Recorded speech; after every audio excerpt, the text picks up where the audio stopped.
সুপ্রিয় ভিউয়ার্স, কেমন আছেন? আশা করি সবাই ভালো আছেন। আজকে আমরা ডিসকাশন করব সুইং কোয়ালিটি এবং সুইং কোয়ালিটি বা সুইং লাইন কিউসি বলতে পারেন, বা কোয়ালিটি কন্ট্রোলের জব রেসপন্সিবিলিটি নিয়ে এবং তার মেইন কি কাজগুলো এবং তার কেপিআই গুলো কি সেগুলো নিয়ে আমরা আজকে ডিসকাশন করব। সো যারা হচ্ছে রিলেভেন্ট ইন্টারেস্টেড, সো তাদের জন্য এটা একটা গুরুত্বপূর্ণ ভিডিও হবে, এবং যারা আপনাদের আশেপাশে আছে তাই এই কাজগুলো শিখতে চাই তাদেরকে কাইন্ডলি ভিডিওটা ফরওয়ার্ড করে দিবেন, তার বেনিফিটেড হবে। So today we will discussing regarding swing quality controller or LQC or swing quality. So how they work and what is their role and responsibilities. So swing কোয়ালিটির হচ্ছে মেইন কাজ যেটা, সেটা হচ্ছে as a swing quality controller হিসেবে তার swing লাইনের প্রত্যেকটা প্রসেসের কোয়ালিটি ইনশিওর করা হচ্ছে তার ফার্স্ট এন্ড ফরমোস্ট রেসপন্সিবিলিটি। তারপর হচ্ছে তার যে বেসিক দায়িত্বগুলো থাকে, যেমন হচ্ছে কাটিং থেকে যখন কাট প্যানেল আসে, তারপর স্টোর থেকে যখন ট্রিম অ্যাক্সেসরিজ গুলো আসে সেটা কনফর্মিটি এনশিওর করা, কারণ এজ এ লাইন কিউস হিসেবে তার লাইনের ফাইনালি আউটপুটটা বেটার হওয়ার জন্য তাকে ইনপুটটা বুঝে নিতে হবে। যদি ইনপুট ঠিক না থাকে তাহলে আউটপুট কোনো সময় ঠিক হবে না। যদি কাট প্যানেলে মাইনাস থাকে সে তাহলে মেজারমেন্ট প্লাস দিতে পারবে না। সো এই যে বিষয়গুলো, যে ট্রিমস এ বোল ও রং আসে তারপর অ্যাটাচমেন্টের পরে সেটা রিপেয়ার করতে পারবে না। সো এলকিউসি কাজ হচ্ছে যে যখনই বাইরে থেকে কোনো ম্যাটেরিয়াল তার লাইনে ইনপুটের জন্য আসবে সেটার সে কোয়ালিটি কনফর্মিটি গুলো এনশিওর করে দিবে। সেকেন্ড যে কাজটা হচ্ছে সেটা, একটা হচ্ছে অফলাইন আর একটা অনলাইন। অফলাইন হচ্ছে যেটা ইনপুট হওয়ার আগে যে কাজগুলো করতে হয়, বা একটা লাইনের একটা প্রসেস শুরু হওয়ার আগে যে কাজগুলো করতে হয় সেগুলো হচ্ছে অফলাইন, আর যেগুলো হচ্ছে প্রসেস শুরু করার পরে করতে হয় সেগুলো হচ্ছে অনলাইন। তো সেই ক্ষেত্রে হচ্ছে সে কাট প্যানেলের কোয়ালিটি এনশিওর করবে, সে ট্রিমস এর কোয়ালিটি এনশিওর করবে ইনপুট স্টেজে। তারপর হচ্ছে যখন একটা স্টাইল লেআউট হবে তখন সেই স্টাইলের অল রিকোয়ার্ডস, পিপি কমেন্টস, তারপর sample, QC file, trims card, tech pack, approve spec, তারপর হচ্ছে রিসেসমেন্ট শিট সবকিছু সে কালেক্ট করবে। এবং কালেক্ট করার পরে হচ্ছে সে অনুযায়ী যখন লেআউট হবে প্রত্যেকটা প্রসেসে অ্যাজ পার কাস্টমার রিকোয়ারমেন্ট অনুযায়ী হচ্ছে কিনা 5 পিস বা 7 পিস বা 10 পিস চেক করে এনশিওর করে দিবে লেআউট স্টেজে। এবং প্রত্যেকটা প্রসেসের জন্য যে রিকোয়ার্ড নিডেল, রিকোয়ার্ড যে থ্রেড সেটা ইউজ করা হচ্ছে কিনা সেটা তার এনশিওর করবে।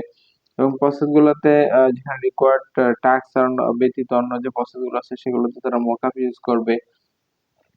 মকআপের সবগুলো ইনফরমেশন হচ্ছে মেশিনের এক্সিকিউটেড প্রসেসের সাথে মিল থাকবে, এবং মকআপের সম্ভাব্য যে ডিফেক্ট গুলো হতে পারে ওই অপারেটরের কাছে সেগুলো এনশিওর করা থাকবে। সো এটা হচ্ছে একটা এলকিসির দায়িত্ব এবং রেসপন্সিবিলিটি। এবং তার পাশে যেগুলো হয় দায়িত্ব, যে আউটপুটে কোয়ালিটি কে সাপোর্ট দেওয়া, এবং আউটপুটে কোয়ালিটি বা সুইং লাইনে যে কোয়ালিটি গুলো থাকে ইন প্রসেস বা আউটপুটে তাদের লিডার হিসেবে দায়িত্ব পালন করা, তাদেরকে প্রপারলি ক্লক ওয়াইজ চেক করতেছে কিনা, বা তাদের চেকিং ওয়ারেন্টি আছে কিনা, তারা প্রপারলি ইনস্ট্রাকশন গুলো ফলো করতেছে কিনা, এই বিষয়গুলো কিন্তু দেখা হয়। এবং পাশাপাশি এজ যে বিষয়গুলো আরো দেখা হয় সেগুলা সুইং লাইনের ট্রাফিক লাইট রিপোর্ট করা হয়। ট্রাফিক লাইট সিস্টেম কমনলি হচ্ছে নর্মাল প্রসেসে 2 বার দিনে এবং ক্রিটিক্যাল প্রসেসে 4 বার। কোনো প্রসেসে ডিফেক্ট না পাওয়া গেলে গ্রিন, কোনো প্রসেসে 1 পিস ডিফেক্ট পাওয়া গেলে ইয়েলো, সাথে সাথে অ্যাক্টিভেশন প্ল্যান দিতে হয়। একাধিক পাওয়া গেলে রেড হলে মেশিন স্টপ করতে হয়, কনসার্ন পারসন বসদেরকে জানাইতে হয়, অ্যাক্টিভেশন প্ল্যান নিতে হয়। তো এটা ট্রাফিক লাইট গেল। তারপর হচ্ছে মেজারমেন্টের ক্ষেত্রে পার কালার পার সাইজ 3 পিসেস হচ্ছে মেজারমেন্ট করতে হয় মেজারমেন্ট শুট করার জন্য, এবং মেজারমেন্টে অল প্রসেস মেজারমেন্ট করতে হয় মেজারমেন্ট কনফর্মিটির জন্য। তারপর হচ্ছে কিউসি কার যে কাজগুলো করতে হয়, সুইং ইনলাইন করতে হয়। যখন 20-30% গুডস বের হয় তখন তাকে সুইং ইনলাইন করতে হয়। সুইং ইনলাইনটা অ্যাজ পার স্যাম্পল এবং কিউসি ফাইল সবকিছু নিয়েই। এবং প্রথম যে গার্মেন্টসটা আউটপুট হয় সেটার উপরে তারা, বা প্রথম যে বান্ডেল আউটপুট হয় সেটার উপরে ফার্স্ট বান্ডেল বা ফার্স্ট আউটপুট রিপোর্ট করা হয়, সেগুলো তারা করে থাকে। এবং এর বাইরেও হচ্ছে প্রত্যেকটা প্রসেসে এসপি ঠিক আছে না, এসপি মানে হচ্ছে স্টিচ পার ইঞ্চ, সেটা ঠিক আছে কিনা সেটার জন্য রিপোর্ট করতে হয় তাদের।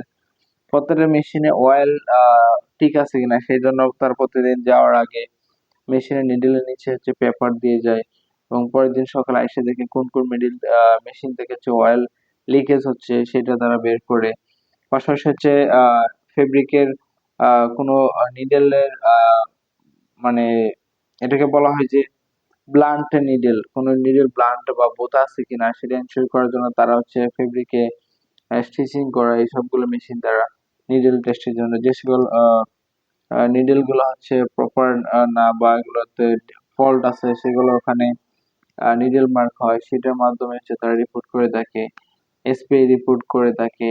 এর বাইরে হচ্ছে আরো স্পেসিফিক কিছু রিকোয়ার্ড রিপোর্ট থাকে, যেমন স্টাইলিং কনফর্মিটির ক্ষেত্রে তারা স্টাইলিং ম্যাচের রিপোর্ট করে থাকে। এছাড়া এডিশনাল কিছু কাজ করে থাকে যেগুলো হচ্ছে সুইং লাইনের কনফর্মিটির জন্য। যদি আউটপুটে বা ইন প্রসেসে কোনো কোয়ালিটির কাছে যদি তিনটার বেশি ডিফেক্ট পাওয়া যায় সেক্ষেত্রে সেটা নিয়ে তাদের কার্ড এবং প্রিভেন্টিভেশন প্ল্যান অ্যানালাইসিস করতে হয়।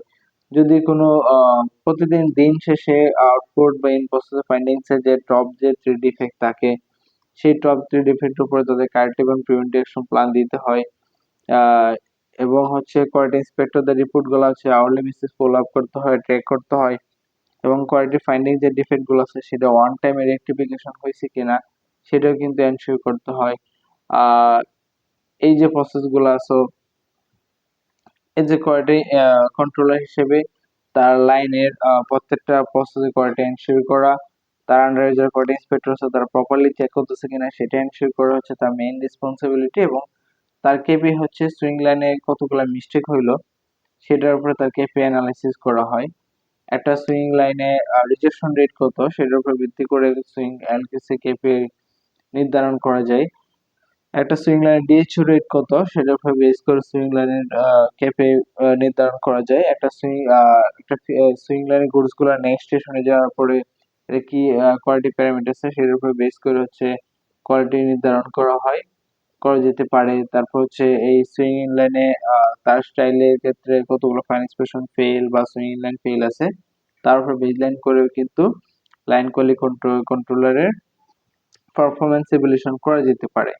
সো এটা বেসলাইন হচ্ছে একটা মানে এটাকে বলা হয় যে স্মার্টলি লিডিং। যে যত লিডারশিপ যত ভালো হয়, যে যত ভালো কাজ বোঝে তাদের ক্ষেত্রে কিন্তু এটা সবচেয়ে ইজি হয় যে স্মার্টলি ভাবে অপারেটরদেরকে হ্যান্ডেল করা, কোয়ালিটি দেখে তাদের কাছ থেকে উঠায় আনা এবং কোয়ালিটি কন্ট্রোলার নানা ধরনের প্রজেক্ট নিয়েও কাজ করে থাকে, যেমন ম্যানেজমেন্ট অ্যাসাইন করে RFT right first time, ইনস্টেশন quality বা নানা ধরনের যে প্রোগ্রামগুলো আছে সেগুলো নিয়ে কিন্তু কোয়ালিটি কন্ট্রোলার কাজ করে থাকে। বেসিক্যালি হচ্ছে তারা লেআউটের সময় থাকে এবং যে প্রসেস গুলোতে তারা থাকে এবং তাদের কন্ট্রিবিউশন গুলো থাকে তারা অলরেডি ভিডিওর মধ্যে ডিসকাশন করেছি। এবং এটা হোপফুলি যে আপনাদের যে আশেপাশে যারা আছে এগুলো শিখতে চায় তাদের জন্য উপকার হবে। এবং পাশাপাশি হচ্ছে আপনাদের কারো কোনো ইস্যু থাকে যে এইসব বিষয়গুলো আপনারা শিখতে চান অবশ্যই কমেন্টসে আমাকে জানাবেন। আমি হচ্ছে সেইগুলোর উপর বেসলাইন করে হচ্ছে কন্টেন্ট তৈরি করবো। সো সবাই ভালো থাকবেন। আল্লাহ হাফেজ। সো সবাই ভালো থাকবেন। Thank you. দেখা হবে আবারও কোনো কন্টেন্ট নিয়ে, আবারও কোনো এক ভিডিওতে। সবাই ভালো থাকুন।